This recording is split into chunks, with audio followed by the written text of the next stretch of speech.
And one important part in the Buddhist teachings is the intention. And obviously we probably have different kinds of intention, but they all have to do with healing, awakening, wanting to make a difference in the world,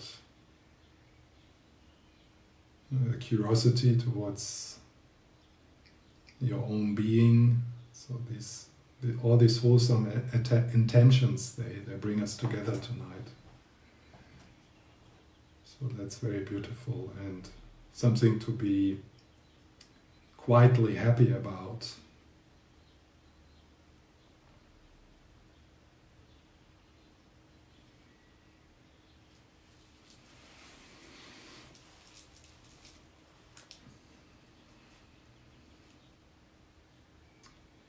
Last weekend I taught on a book by Pende, which is her book Being Comfortable with Uncertainty.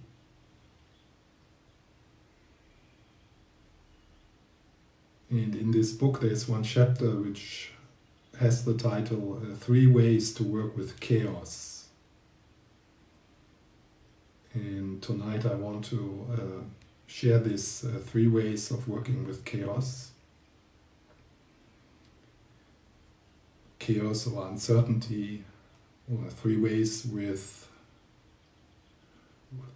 of working with these times when things fall apart, which is always, we are always in the times when everything falls apart, but there is some kind of condensation sometimes in our life where it is more obvious that things fall apart constantly, where it's something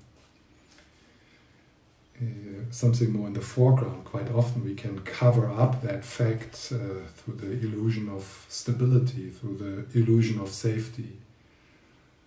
But sometimes the uncertainty and chaos just breaks through that shield of a defense mechanism and the shield of projections.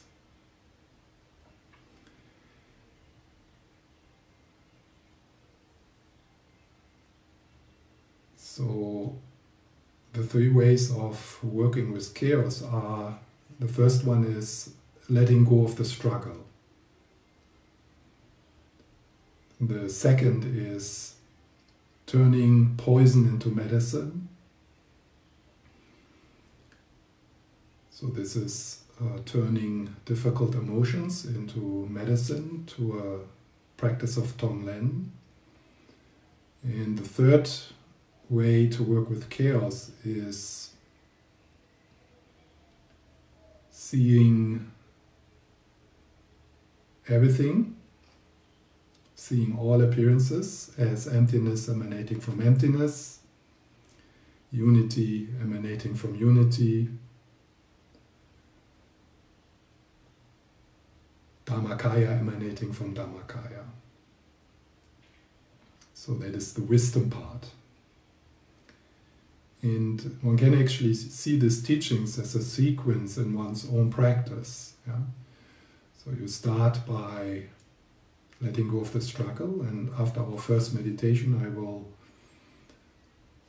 give you some ideas about that, how to do that.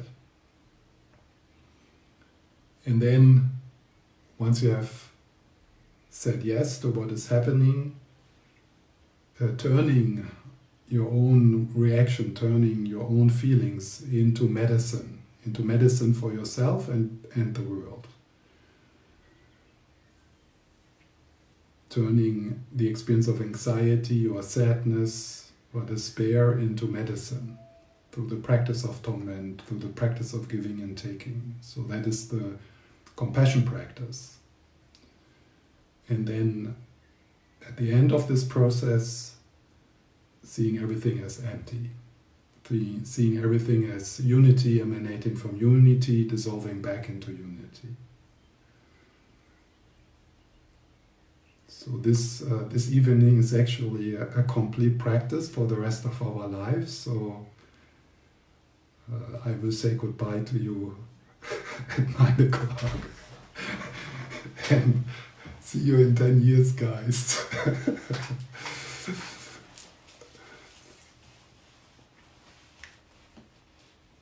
So let's take 15-20 minutes to settle, and then I will explain this practice, and after the break I'm going to lead you through it. But first let's just allowing the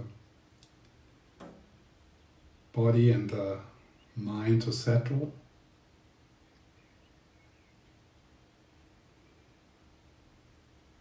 And you can close your eyes if you want, or if you leave your eyes open, you leave them relaxed with an open gaze.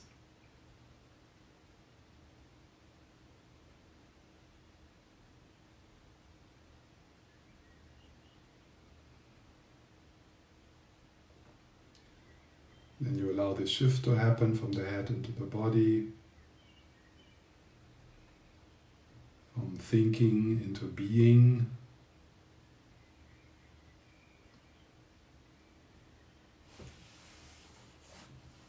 And it's not something you do, it's more something you allow to happen.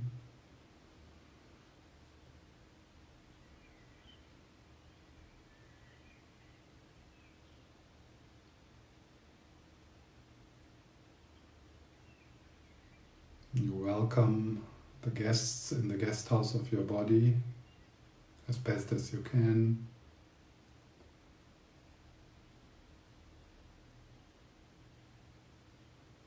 Putting your awareness, your attention lightly on the in and out breath.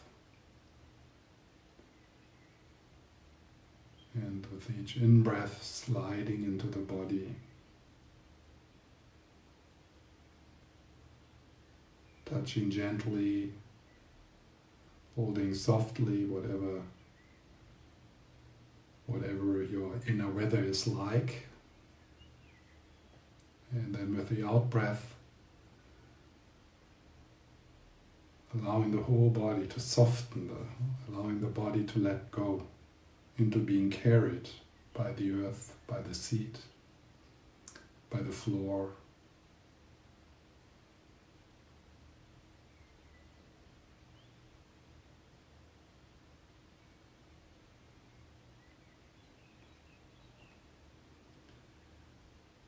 You keep your awareness open also to your surroundings and to our meeting.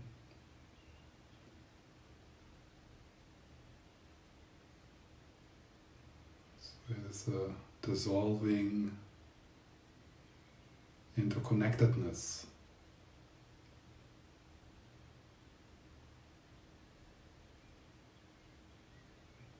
You give up thinking, you give up relying on thinking.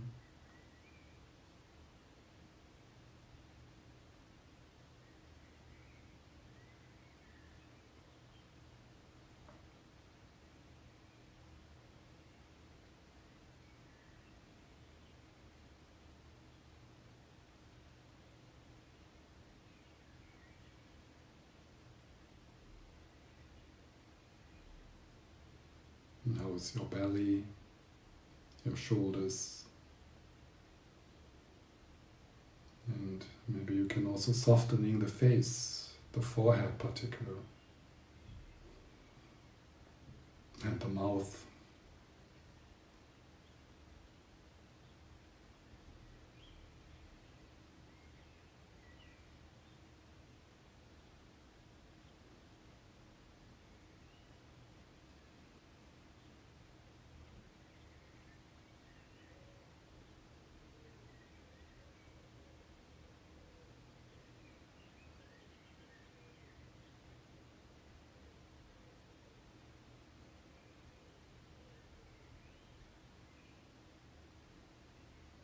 And then if you notice that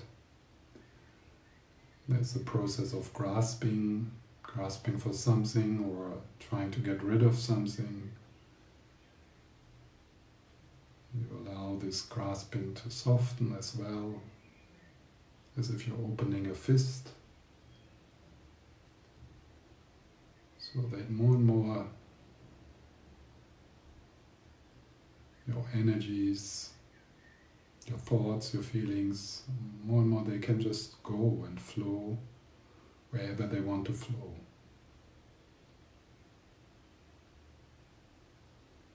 So you make yourself, your being transparent, more spacious, so that things can happen and flow through you, flow through your awareness, through your heart, through your body.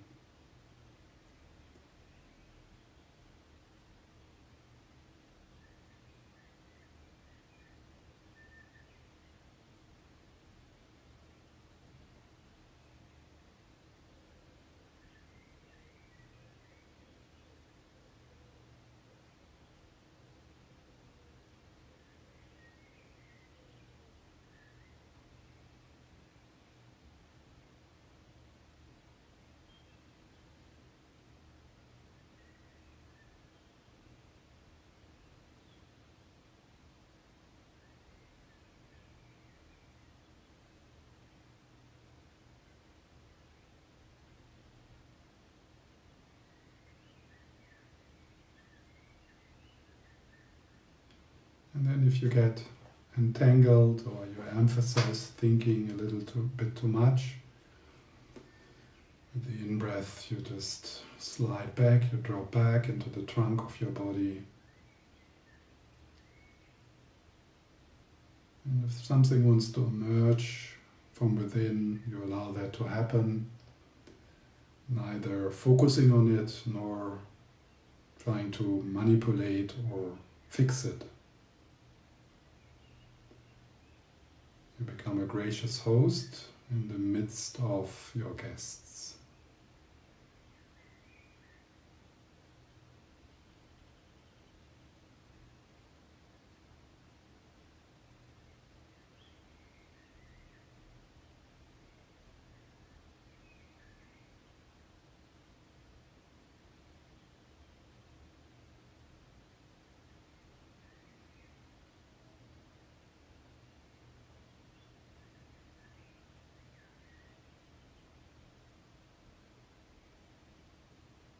We can appreciate that we are breathing together,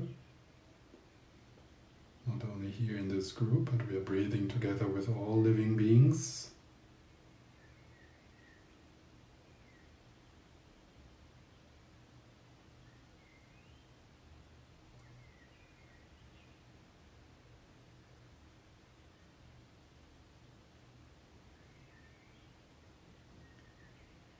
Present moment awareness. Past is finished, the future has not come yet. The present does not really exist. Also, there's spacious aliveness.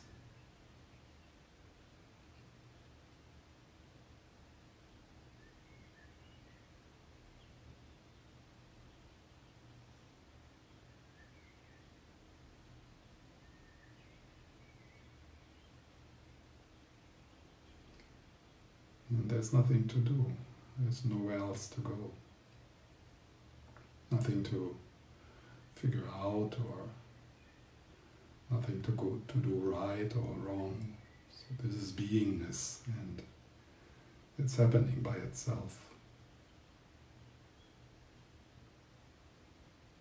Life. This is life happening by itself.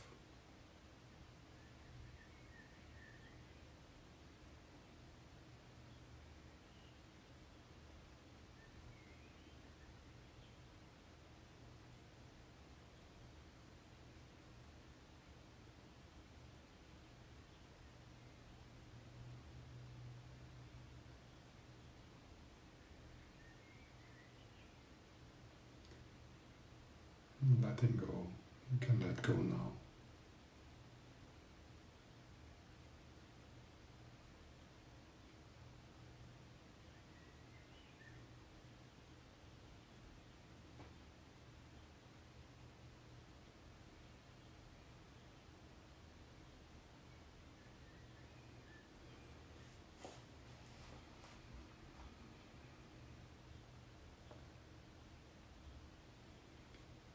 Gravitating to a place of rest in the midst of your experience.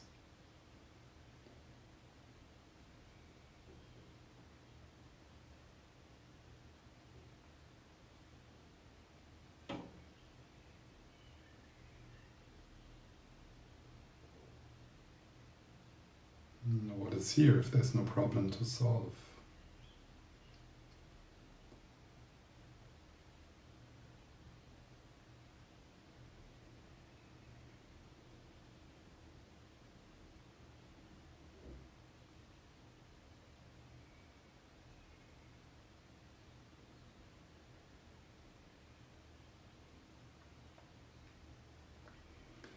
What is here when you see that all your struggles, they are made up by the conceptual mind. They are stories. So what is here if you let this soap bubbles, just for a few moments, these soap bubbles, they just burst.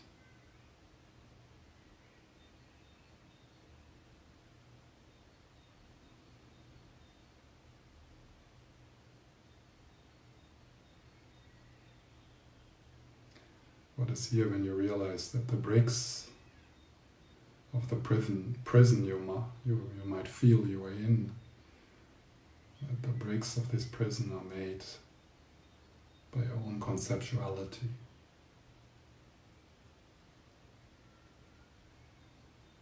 That you're actually free and that there was never a prison. Just the imagined one.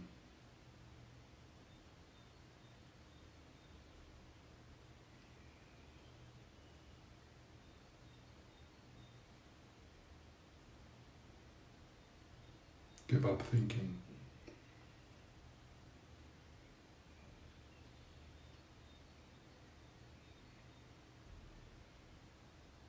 Give up projecting.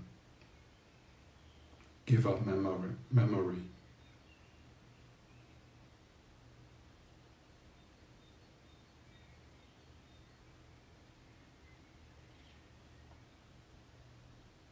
Just rest.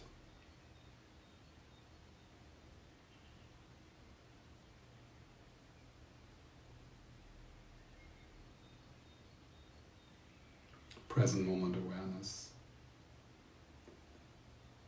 and spacious aliveness.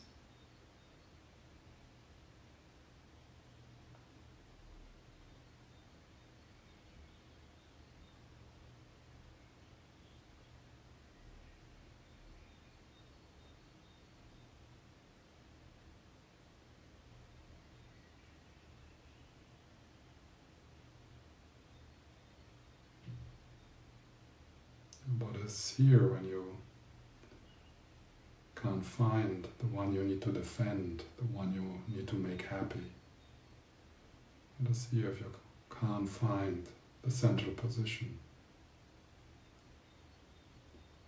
What is here if there's only openness and connectedness, listening and feeling?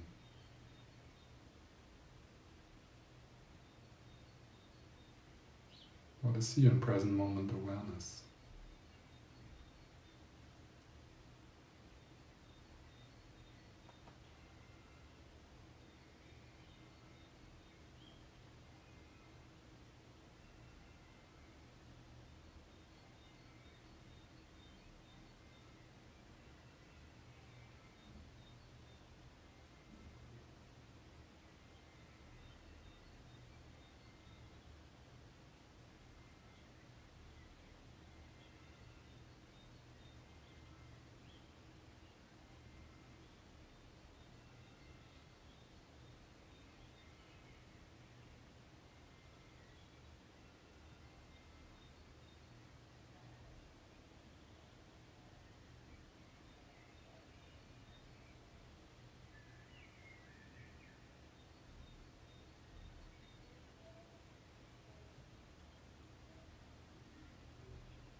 So, and that's why we're here to find that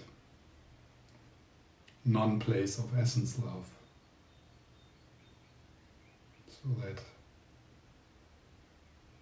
selfless love can flow through our words and through our actions and the way we move and the way we look at our family, the way we look at the world and at ourselves. So may only selfless love flow through this body, through this life. Selfless giving.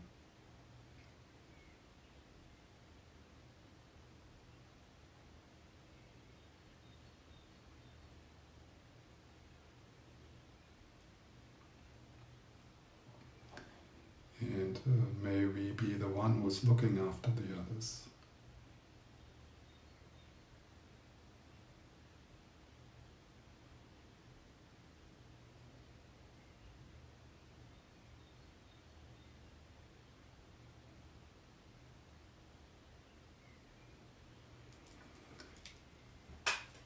And then, if you open your eyes, if you have them closed, maybe you want to stretch a little. See if you can stay a bit connected with the felt sense of your body.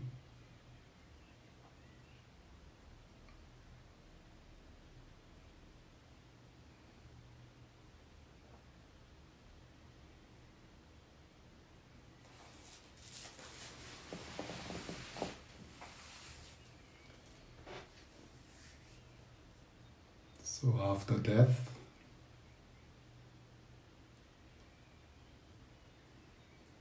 which is coming,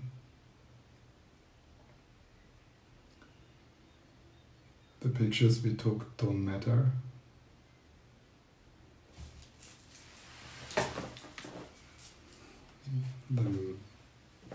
Our memories don't matter. And the good moments and the difficult moments in our life, they don't matter. They are completely insignificant then. And your story will be lost. Maybe a little longer if you wrote a book. I don't know when they will delete your Facebook account. Maybe after 50 years or something like that. But what will remain is the selfless love, the drops of selfless love which emerged from us and dropped into the ocean of selfless love in this universe.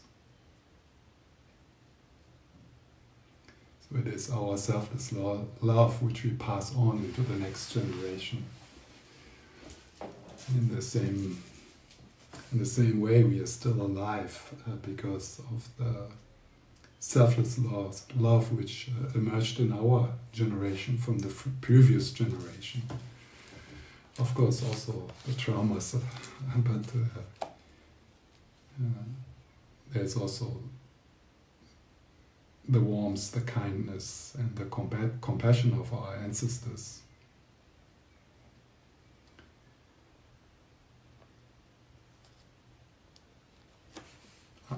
I'm serious here. So it's not,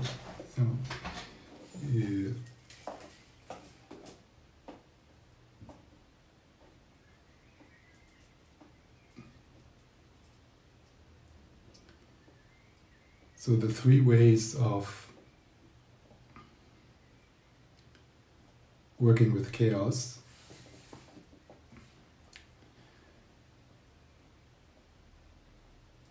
Letting go of the struggle,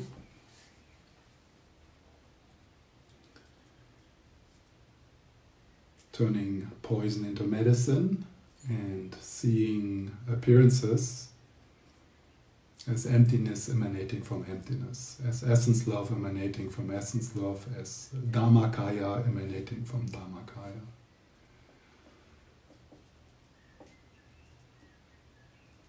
And I suggest that as a sequence of practice, particular when things are difficult for us. So when there is chaos or when there is uncertainty, when things fall apart, when we lose our ground. And the first one is letting go of the struggle. And of course that's easy said, but it's, I guess, a lifetime's journey to relax into this instruction. And it is based on a very important teaching of the Buddha, and that is suffering comes from resistance. And so we suffer because we resist what is happening. We want things to be different.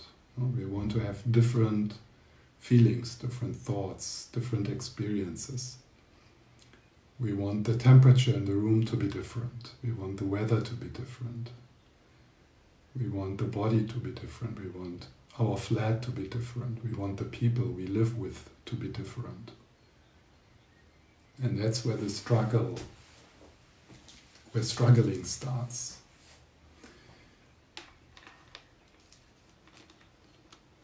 This is not the deepest level of confusion, because underlying is the dualistic split between subject and object. So there's an underlying deeper ignorance, but that will be addressed in the third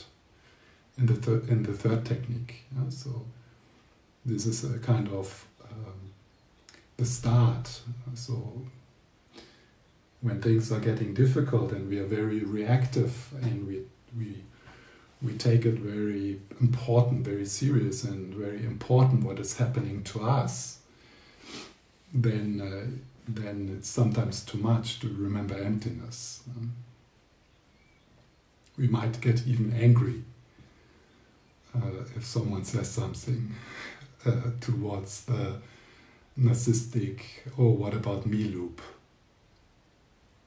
Then the what about me loop gets very angry when it's pointed out. So there's so many instructions regarding this, and this is really one of the major skills of formal meditation practice. You could call it letting go of the grasping. Yeah, and that's an instruction I also shared with you in our meditation. So noticing when grasping is happening, like trying to get something, like feeling better, being in peace, being more spacious, being more compassionate. And then trying to manipulate or fix or get rid of something in our experience. So these are the two ways of grasping, either wanting to have something or wanting to get rid of something. And that is war. It's like inner war. Yeah. It's war with reality. So this moment is what it is, obviously. It is what it is. You feel how you feel, you think what you think. And we have the choice of contracting and fighting with it, kind of swimming against the stream, or here the suggestion is what happens if we just drop into a deep yes. This is how I feel. This is what it is. This is the weather today. Okay, I can spend the rest of the day to be unhappy because it's raining, and I can contract and be bitter and dissatisfied and having dreams of moving to Barcelona.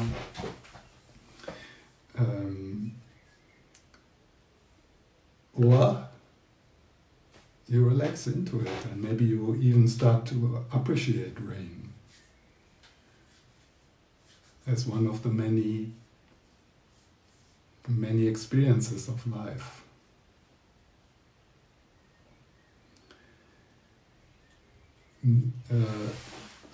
So here, letting go of struggle or allowing, accepting this moment to be what it is, has nothing to do with allowing and accepting injustice.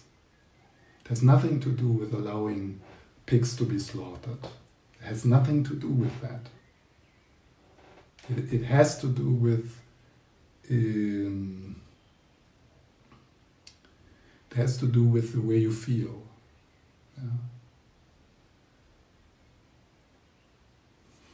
So this is an important point. So many people who hear about the practice letting go of struggle, they hear like, yeah, does it mean that I shouldn't engage anymore? That I should things just allowed to happen? No.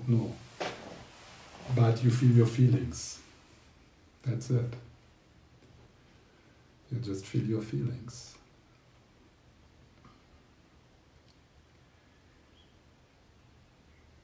So a big support in letting go of struggle is one of the insights in Vipassana practice. So the first one is the insight into anicca, the non-static, flowing, vibrating nature of all experiences. So when in your practice you move closer to your experience, you start to see yourself that they are not so solid, not so real as they seem to be if you keep a distance, and more you actually try to suppress them, try to ignore them, more you solidify them, more real they become. They become a state. They get into a status which they actually don't have.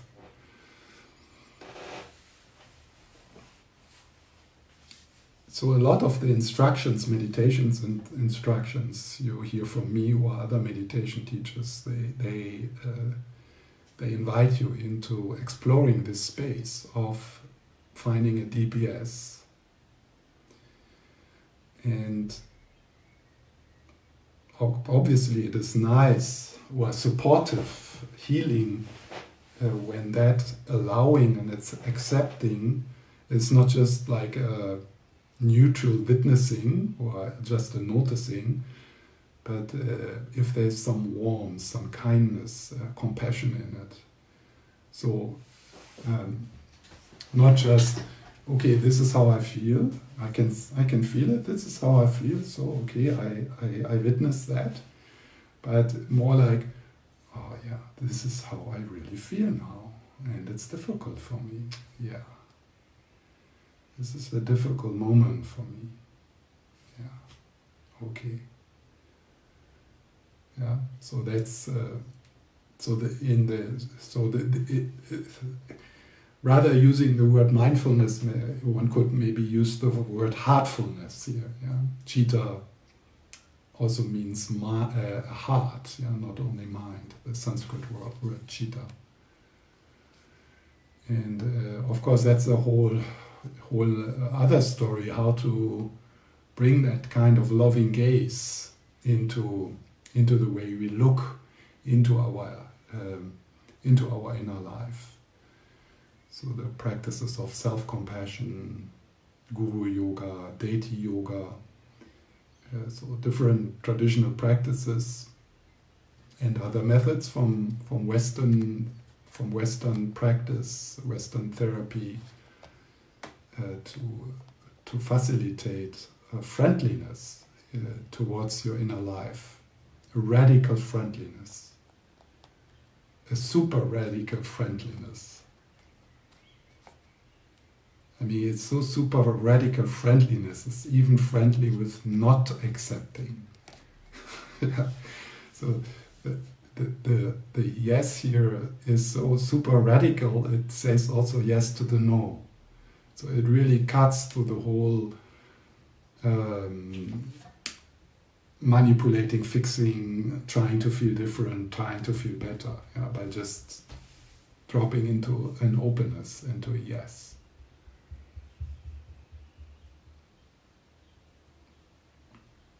So the second practice, turning poison into medicine. So this is based on the practice of Lojong, of transforming problems, and it's practiced within the frame of Tonglen, giving and taking. So, in a nutshell, it is. So let's say you experience grief. So the first step would be to feel grief, to feel it, to give space to grief. And when you do that, then you start to see that grief is normal, and it's part of grief and love are twins. So it's they always come together, and there's nothing dangerous in grieving. It's just a common human experience. And with the first step, we learn to grieve, and we experience that grief is not poisoning. It is an energy which actually opens us, and is such a precious part of life because it also shows that we love. Yeah, so it also shows that people are important to us. And then in the second step, and there's many ways to explain this, something like, I'm not alone with this. Yeah? So that's like from, oh, what about me? It's so terrible, why is this happening to me? You open, oh, I'm not alone with this. And with that you also drop a bit the word mine. Yeah? So my grief, my loss, is the most important loss in the whole universe. So I'm not alone with this, and I'm experiencing this together with many people right now. So when one goes into an experience of common humanity.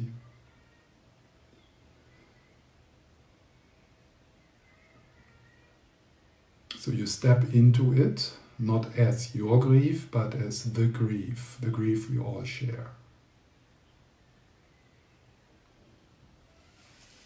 And then with the out-breath, well, you can also, that's just, can be a bit of a support. It's not that important, but it can give a bit of a focus into the practice. So with the out-breath, you give selfless love. Or you give what you and other people need when they grieve. And you can do that because you know what a person needs who grieves. Because you are right there.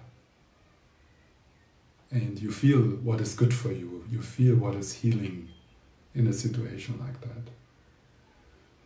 So with the in-breath, I'm not alone with this, stepping into the grief, and then with the out-breath,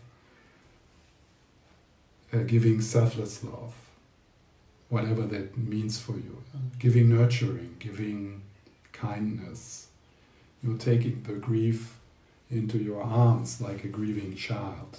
Soothing, soothing the grief. And you do that with the insight, with the experience that you are not doing it just for yourself. You do it for everyone. And that makes really sense, because obviously we are not disconnected little units, like disconnected from the rest, but we are connected. And depending on your belief system, you can use different models. How are we connected? Through a kind of, for example, one model here could be the Jungian model. That there is a level of consciousness of humanity within which is not separated. Where we are connected with each other. We dream similar dreams. We are touched by different similar archetypes. And it makes sense that if you breathe healing into the anxiety around you, that affects people around you because they are part of you. So here in this second step, which is called turning poison into medicine. So the poison is the unfelt grief. And this is actually true. Unfelt grief is poison. It festers. It doesn't go away. And it shows in your dreams. It shows in other symptoms. It shows in depression. It shows in low energy. So it is a kind of unfelt grief or unfelt feelings in general. They are like a poison, not the feeling itself, but the way we handle feelings. Then they become like a poison, and it's never going away. It's festering along, and harder we try to keep it in the subconscious, more it starts to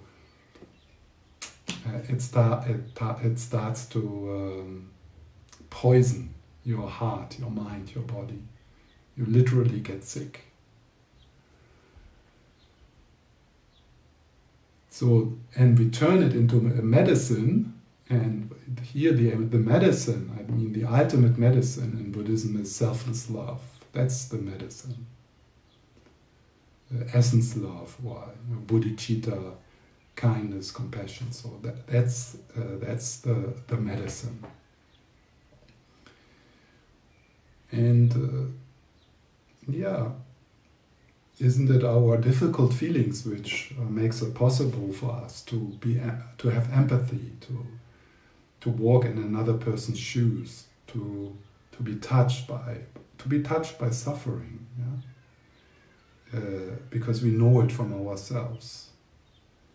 The little wisdom we acquire in this life is often acquired in times of difficult feelings. This is also what our friends love in us. That we know difficult feelings, that we struggle just like them, and then we can help each other. So we can help each other, support each other, because we suffer in similar ways. We struggle in similar ways.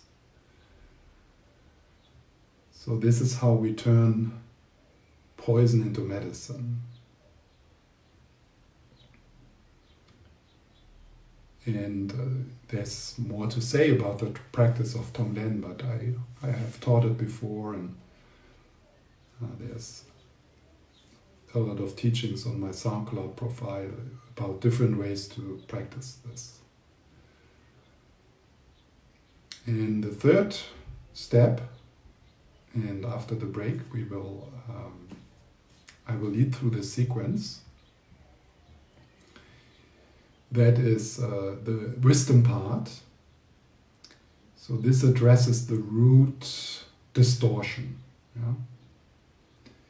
And so the Buddha saw, and not only the Buddha, many other people after him saw that we suffer, we struggle because we distort reality.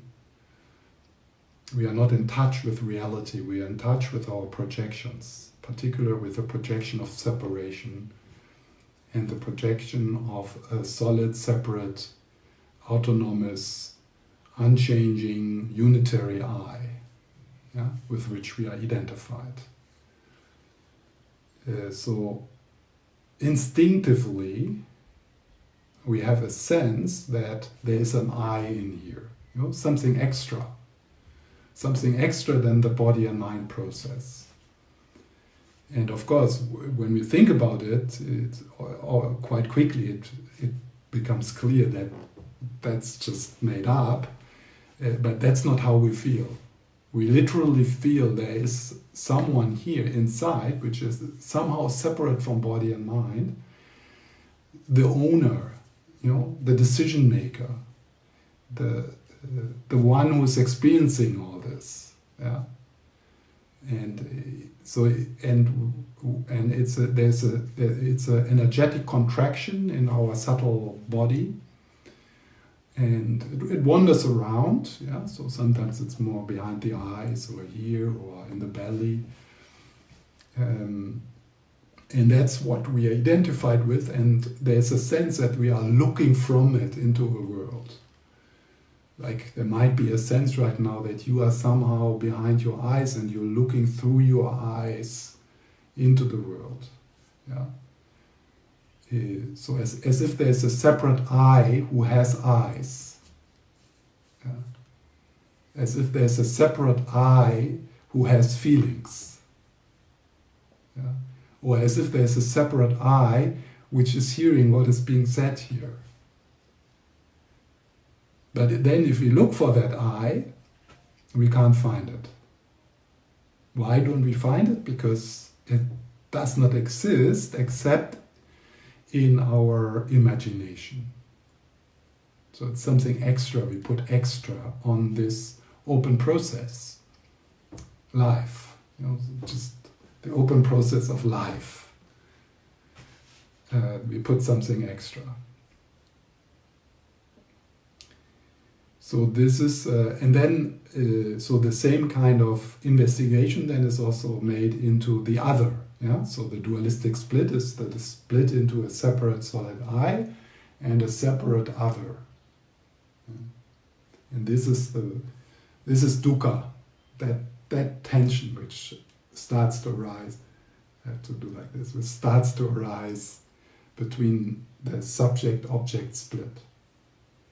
And Buddhism is a non-dual tradition, so the transmission of Buddhism is the experience of non-duality, and that is the medicine healing this dualistic split.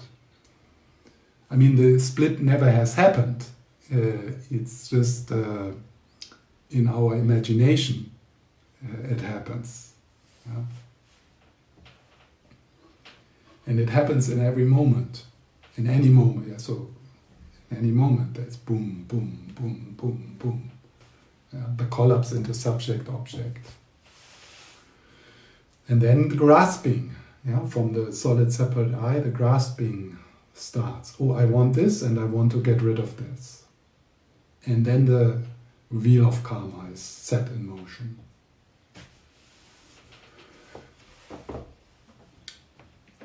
So unity emanate this. So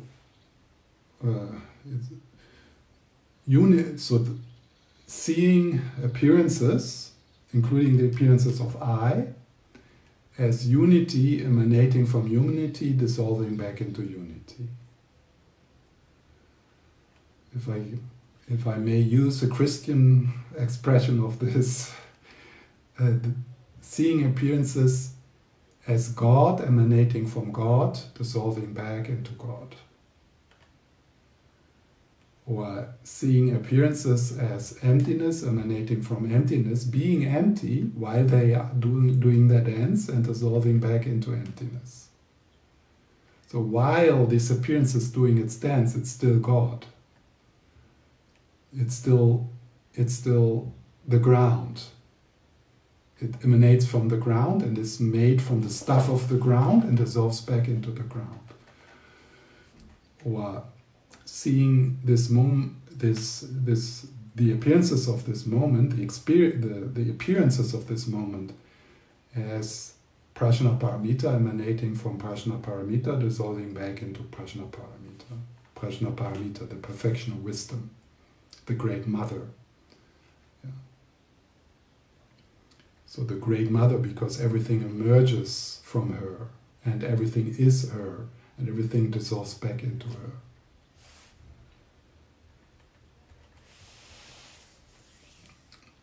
Of course, to the rational mind, this doesn't make sense.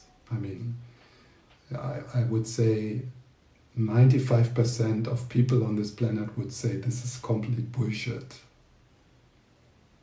Yeah? But it's the 5%. That's our only hope. You know, the 5%, they will make the revolution. They will make the shift of consciousness, which is necessary to save this planet. Yeah. And also we will, struggle with this. Yeah. I mean, not we as who we are, but the narcissistic loop with which we are identified will fight against this. The narcissistic loop wants to stay in the dualistic split because that's what it needs to exist. So the narcissistic loop will never love things as they are because that would be too boring, and then the energy for this endless loop will not be there. So, but that part of us that will resist this message that everything is fine as it is, that this moment is it and it can't be different. And of course, I can already hear all the buts, all the buts. Yeah. So that's why it's good to have a bit of a step by step. Yeah. So I mean the first step is like, that's kind of basic mindfulness practice, which is just so many people learn that, and there's results, and you feel a little better, and of course it's not a spiritual practice, but it's still good.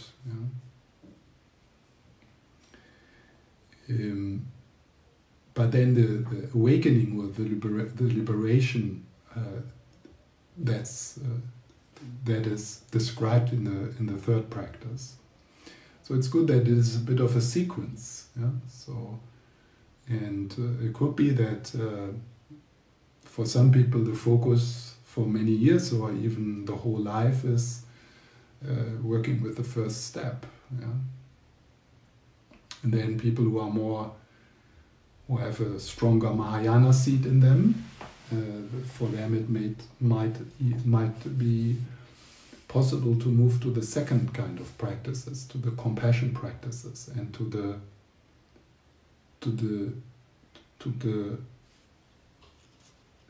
the experience that we are on this path not for ourselves but for others. So to the experience that this is a path of service, selfless service. And also there you might feel some resistance when I say service. Yeah? And that's probably even less people on this planet. No, that's 50%. There's a lot of many people who look after each other, particularly in difficult times. And then the third step,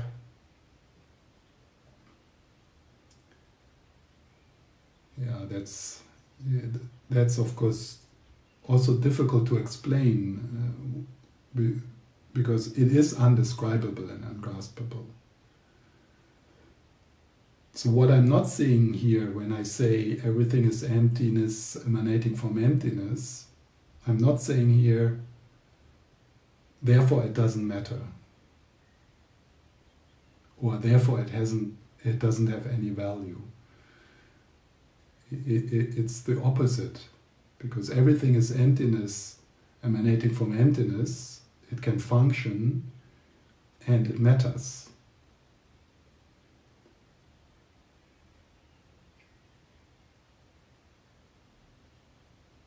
This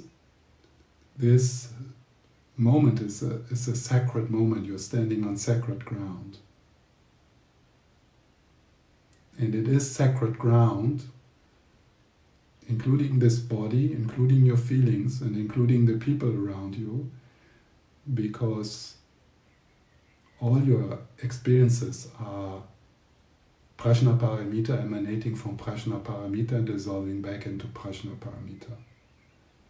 And this includes all thoughts, all feelings, all sensations, all sounds, all colors, all music, all food, and all struggle. It's all the Great Mother waking us up and inviting us to become a vessel for her selfless love.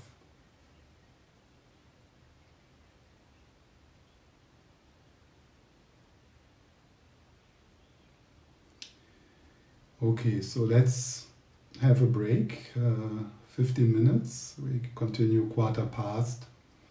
If you have some comments and questions, you can make them on the chat. I will also leave some time for questions, and after the break I will lead shortly through this sequence. There's not so much time, but just that you get a sense that is actually a very down-to-earth practice for daily life, not only for formal practice, but right there on the spot when the shit hits the fan. Okay.